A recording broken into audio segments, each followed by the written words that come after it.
I want to show you how to play that. Now, unfortunately, there's not time in this mini lesson to show you that whole thing. There's not time to show you this bit. But there is time to show you this bit. I know what you're thinking. You wanted to learn that bit as well, but it would just take too long to do all that in one go. So I'm going to show you this, this rock and roll rhythm. And that's really fun to play, and that's a lot of fun, and you can get people singing along to that. And if you want to learn the whole Johnny B. Goode song, then I suggest you go onto the website and find it on the archive, and there's a whole full-length video guitar lesson where there's time to explain the whole thing to you. Okay, so let's begin. I'm going to play this thing in slow motion through to you so you really understand what I'm doing.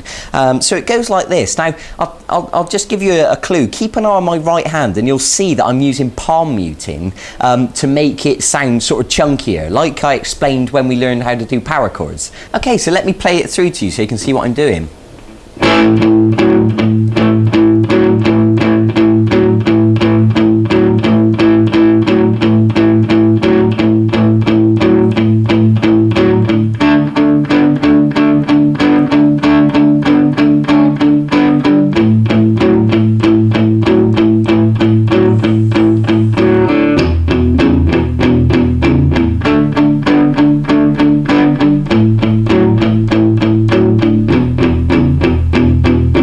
Okay, so that is known as a 12-bar sequence. You've probably heard of the 12-bar blues, and really rock and roll and blues are cousins. Really, blues is just a slower version of rock and roll. For example, that's like a blues rhythm, and a rock and roll is the same thing but faster. Like that, okay? So I hope you get the idea. So let me begin by explaining exactly what it is I'm doing. So if you take your first finger and put it on the 4th string of fret 2, and what I'm going to ask you to do is to pluck the 5th string and the 4th string. Now, of course, the 5th string is open at this stage, so it'll sound like this. Good. And you can do that twice. Now what I want you to do is to take your 3rd finger and put it onto the 4th string at fret 4. Now, of course, we don't need this note anymore. I mean, generally, I tend to actually leave it on there, but it makes no difference. So we're going to pluck the 5th string open now and the 4th string at fret 4. And now I'm going to ask you to go back to fret 2 again. So I hope that makes sense. If we join it together, it should sound like this. Okay, now what I'm going to ask you to do is to play it twice.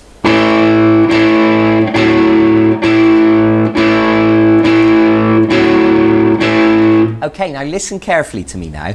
When you play it twice, that is 1 bar in length, because in music we call a length of music, we measure it in bars and beats. Now I want you to remember that that is 1 bar in length.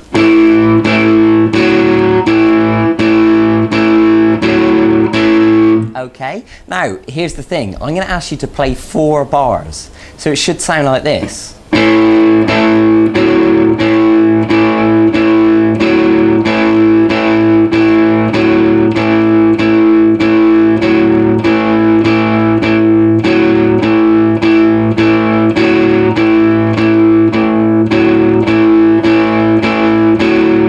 Okay, I hope that makes sense. I think it does, because you can see the numbers at the bottom of the screen. Now, of course, when you speed it up, that'll actually go by really quickly. So that's the first 4 bars of the sequence, and that shape that we've just done, we're going to call an A. And the reason for that is because the 5th string open is an A, and that is the root note. So what we've done there is like a simple chord. So now we're going to move to a D. And what that means is we're going to move down the string. Now the 4th string open is now the root note, and of course the 4th string open is a D, and we've got our first finger now on the 3rd string of fret 2. And essentially we're going to do exactly the same thing. Obviously we're plucking the 4th string and the 3rd string now, and I'm going to ask you to play 2 bars on the D.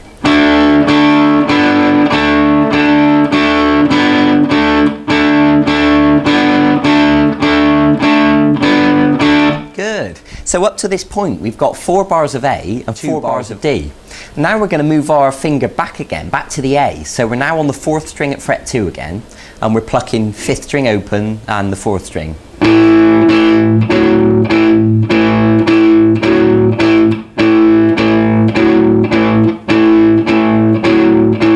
So that was 2 bars of A, okay? I hope you're following this all right, and if not, don't worry, because I'll run through it again in a second. So what we're going to do now is go to an E, and it couldn't be simpler. You're just going to move your first finger to the 5th string, fret 2, and the 6th string is open, and of course the 6th string open is an E. So you're going to pluck the 6th string and the 5th string for 1 bar.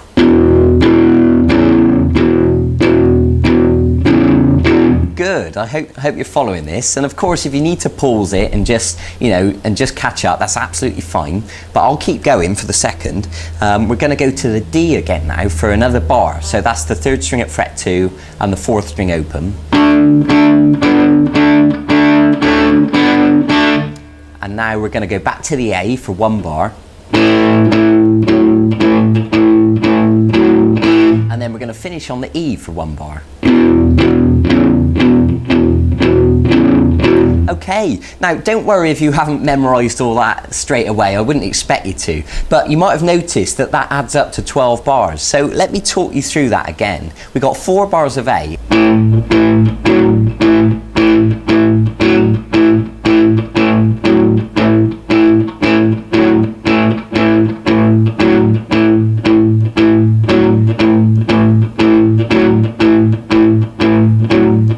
Very good. And it might be worth me pointing out, you might have noticed I'm using palm muting. Remember we learned that when we learned the power chords. I'm touching gently with the palm of my hand, just on the strings a little bit, enough to dampen the notes. Because otherwise, if we didn't use the palm muting, it would sound like this. And it doesn't quite sound as cool, okay? So we've done the 4 bars of A, just to refresh your memory, on to 2 bars of D.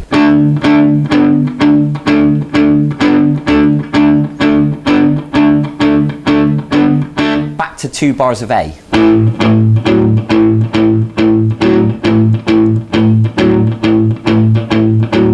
1 bar of E. 1 bar of D. 1 bar of A. 1 bar of E. Okay, I'm going to play this now a little bit faster. So.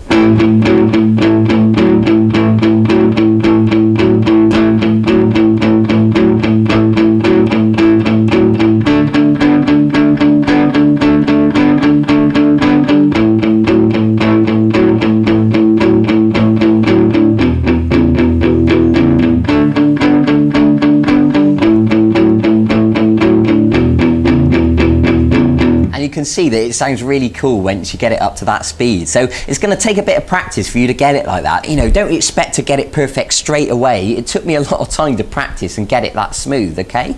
So be patient with yourself. I'm going to play it now at full speed so you can really get a feel for the energy.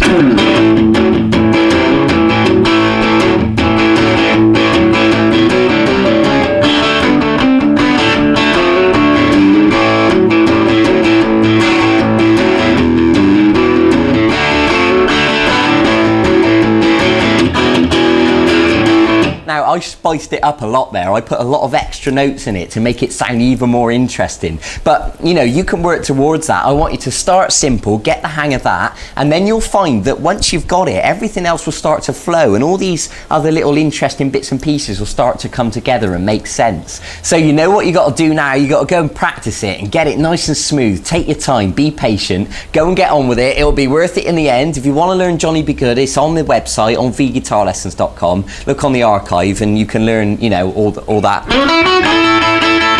You can do all that if you want to. Okay, so thanks for joining me. Can you believe we're actually nearly 3/4 of the way through this e-course now? We're actually nearly finished. We've done so much stuff already, but there's more to come. So stick with me. I'll see you in a few days for the next segment of this course. Okay, bye-bye.